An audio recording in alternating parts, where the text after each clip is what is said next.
तो episode number 7 Breaking Bad season first का last episode. Scene start होता है एक स्कूल मीटिंग से, जहाँ पे पेरेंट्स भी आए हुए रहते हैं और अभी अभी ह्यूगो को जो पकड़ा है उसके बारे में डिस्कशन हो रही होती है।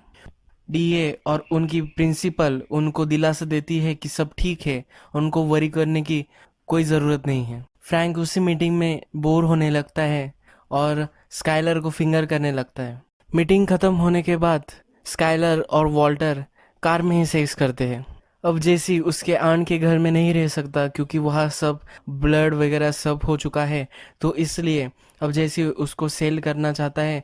तब कुछ क्लाइंट्स आए हुए रहते हैं जेसी के यहाँ और जेसी वैन में ही पड़ा हुआ रहता है। वॉल्टर तभी वहाँ आ जाता है और जेसी को जाकर बोलता है कि वो अब सब पैसे ले आया है टूको से। जेसी ज़रा नाराज़ हो जाता है कि क्यों अभी वॉल्टर को टूको से बिजनेस करना है।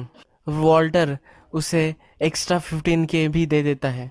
वॉल्टर जेसी को ये भी बताता है कि हमें अब 2 पाउंड्स प्रोडक्शन करना पड़ेगा। तो जेसी उसको बताता है कि ये इम्पॉसिबल है क्योंकि उन्हें बहुत सारा सूडो लगेगा और इतना सूडो लाना एक इम्पॉसिबल बात है क्योंकि ड्रग स्टोर पर जाके बहुत ही कम अमाउंट में ही एक सूडो मिलता है। नेक्स्ट सीन में स्काइलर और वॉल्टर डॉक्टर से मिलने आए हुए रहते हैं। तभी डॉक्टर सब बोलता है कि सब ठीक ठाक चल रहा है। स्काइलर डॉक्टर को बताती है कि वॉल्टर की तबीयत अब बहुत ही अच्छी होती जा रही है, उसकी एनर्जी भी बढ़ चुकी है और उसकी सेक्सुअली भी ये बहुत एक्टिव रहने लग रहा है। डॉक्टर उन्हें बोलता है कि अब इसका मतलब हमारा जो ट्रीटमेंट चल रहा है वो बहुत अच्छे से सूट हुआ है वॉल्टर को। नेक्स्ट वीक वॉल्टर और जेसी जब टुको को मिलते हैं तब उनके पास बहुत ही कम मैथ होता है, वो आधा पाउंड भी नहीं होता।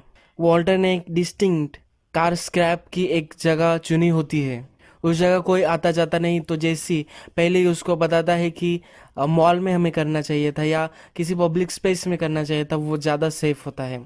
टुको भी यही बात वॉल्टर से बोलता है।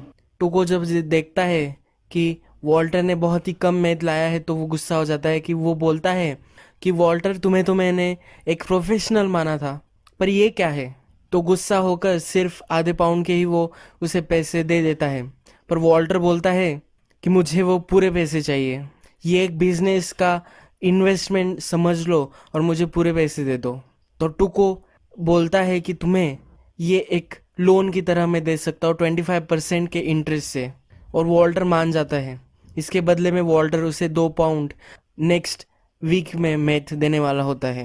टुको वॉल्टर को एक वार्निंग देता है कि मुझसे बिजनेस करना तो ठीक है, पर मेरे पैसे इंटरेस्ट से लेना बहुत ही डेंजरस हो सकता है। जैसे वरीड हो जाता है और वॉल्टर को बोलता है कि तुमने ये क्या कर डाला। जैसे बहुत ही टेंशन में होता है तब वॉल्टर उसे बताता है कि अब हम डायरेक्टली सीडो से नहीं करेंगे। एक बहुत सारे इक्विपमेंट्स की लिस्ट वॉल्टर जेसी को देता है और उसे बोलता है कि अब तुम ये सब लाओगे, ये डिफ़िकल्ट भी हो सकता है, पर अब अगर तुमने ये सब ला दिया तो हम डायरेक्टली ओरिजिनल केमिकल से मेथ बनाएंगे। जैसी घबरा जाता है और बोलता है कि मैं कहीं शिफ्ट हो जाऊंगा, मुझे अब ये सब नहीं करना।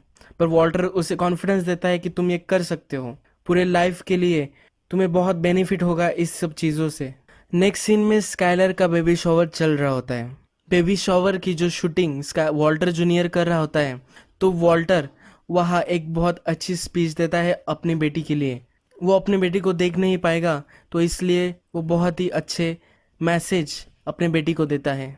बेबी शॉवर में जब सब प्रेजेंट्स खोल रहे होते हैं तब मरी भी स्काइलर के लिए एक प्रेजेंट लाती है। वो एक टियारा होता है जिसमें डायमंड्स और गोल्ड का भी वो बना हुआ होता है। हैंक वॉल्टर को बोलता है कि तुम्हारे पास कुछ पीने के लिए है क्या। तो वो अपने बैकयार्ड में दोनों पीते हैं और तभी हैंक एक क्यूबन सिगार निकालता है। तो वॉल्टर उसे कहता है ये तो इलीगल है। तो हैंक बोलता है इतना तितना चलता है। तो उनमें डिस्कशन होता है कि हम कैसे ये लाइन ड्रॉ कर सकते हैं कि क्या इलीगल या क्या लीगल है। कुछ साल पहले मैथ भी लीगल था, अब ये इलीगल हो चुका है। अगले साल क्या लीगल होगा इसका कोई पता नहीं है। वॉल्टर अपने एक्शंस को जस्टिफाई कर रहा होता है, पर तभी हैंक उसे बोलता है कि कुछ चीज़ें इलीगल ही होनी चाहिए क्योंकि उससे लाइव्स तबाह हो जाती है, जैसे कोकेन। तो यही ये डिस्कशन ख़त्म हो जाती है। प्रीवियस सीन में जब स्काइलर डॉक्टर से बात कर रही होती है तो वो एक अल्टरनेटिव मेडिकेशंस मतलब कुछ थेरेपी वगैरह इस जैसी चीज़ों के भी डॉक्टर को पूछती है। तो वॉल्टर अब उसे अच्छा सा टाइम चाहिए मैथ कुक करने के लिए, तो वॉल्टर स्काइलर को एक प्रोग्राम के बारे में बताता है जो नज़दीक ही होता है, और वो उसे बताता है कि वीकेंड्स में मैं जाना चाहता हूँ। इससे वॉल्टर को एक टाइम मिल जाएगा मैथ कुक करने के लिए। अब नेक्स्ट सीन में हम जेसी की गैरेज में होते हैं। जेसी ने सब सामान लाया हुआ होता है। वॉल्टर जेसी से पूछता है कि मैथलमिन कहाँ है, तो जेसी उसे बोलता है कि वो नहीं मिल पाया, वो बहुत ही इम्पोर्टेंट होता है मैथ बनाने के लिए। तो जेसी बोल रहा होता है कि कुछ गाइस थे जो हमें मैथलमिन देने वाले थे, पर वो $10,000 मांग रहे थे, और वो मैथलमिन चुराने वाले होते हैं एक फैसिलिटी से। तो वॉल्टर जेसी को पूछता है कि वो फैसिलिटी कहाँ है। जेसी को वो मालूम होता है, तो वॉल्टर बताता है कि क्यों ना हम ही उसे चुरा लें। जेसी उसको बोलता है कि वह एक गार्ड भी होता है और वह एक बड़ा सा लॉक है जिसे हम नहीं खोल पाएंगे। तो वॉल्टर को एक आइडिया आता है। वॉल्टर वो लॉक थर्माइट से फोड़ने वाला होता है।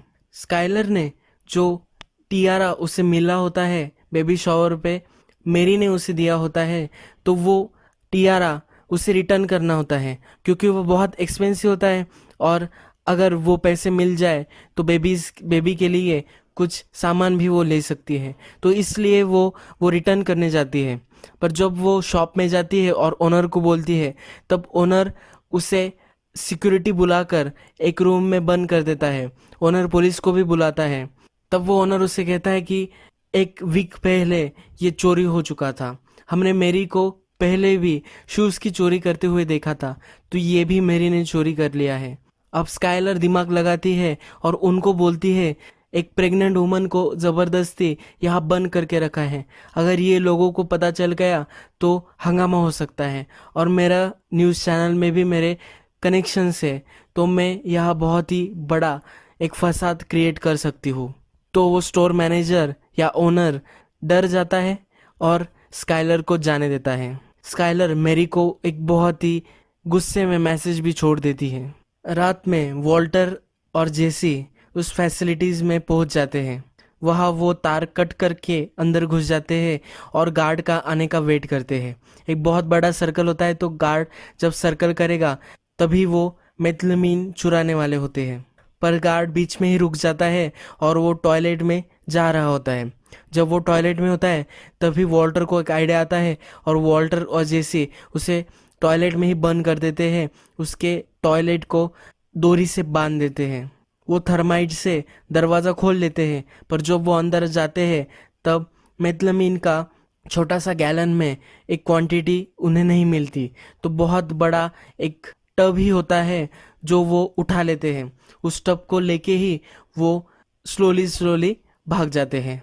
नेक्स्ट दिन जब जेसी और वाटर वैन शुरू करने की कोशिश करते हैं तो वैन शुरू ही नहीं होती, और ज़्यादा फोर्स करने पर वैन का मशीन ही टूट जाता है और वहाँ से धुआं निकलने लगता है। तो वो डिसाइड करते हैं कि हम अब बेसमेंट में ही मैथ बनाना शुरू कर देंगे। पर जैसे हमें एपिसोड के फर्स्ट में दिखाया गया कि जेसी अपनी प्रॉपर्टी सेल करना चाहता है, तो उसकी जो एजेंट्स होती है, तो उसने उसी दिन ओपन हाउस रखा हुआ होता है।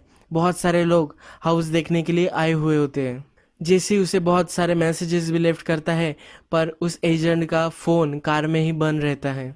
तो जेसी को बेसमेंट के दरवाजे को पकड़ कर रखना पड़ता है, यानी कोई अंदर ना आ सके। एक आदमी जोर ज़बरदस्ती करता है तो जेसी सबको बाहर निकलने के लिए बोलता है।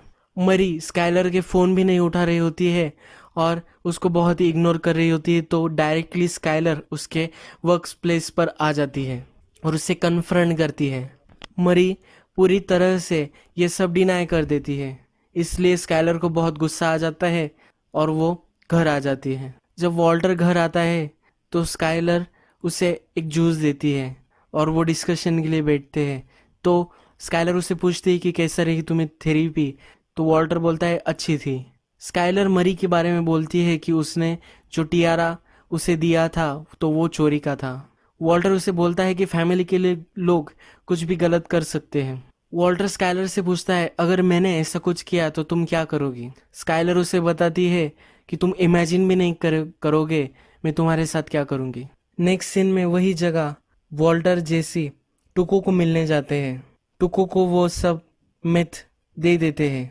तभी टुको बोलता है कि ये बहुत ही बढ़िया है और हम दोनों मिलके बहुत पैसा कमाएंगे। तभी टुको का एक साइडमैन उसे वॉल्टर को बोलता है कि सिर्फ याद रखना कि तुम किसके लिए काम कर रहे हो। टुको को इस बात पर बहुत गुस्सा आ जाता है और टुको उसे बहुत मारता है। टुको मार मार कर उसे बेहोश कर देता है और दूसरे आदमी को बोलता है बॉडी कार में रखने के लिए।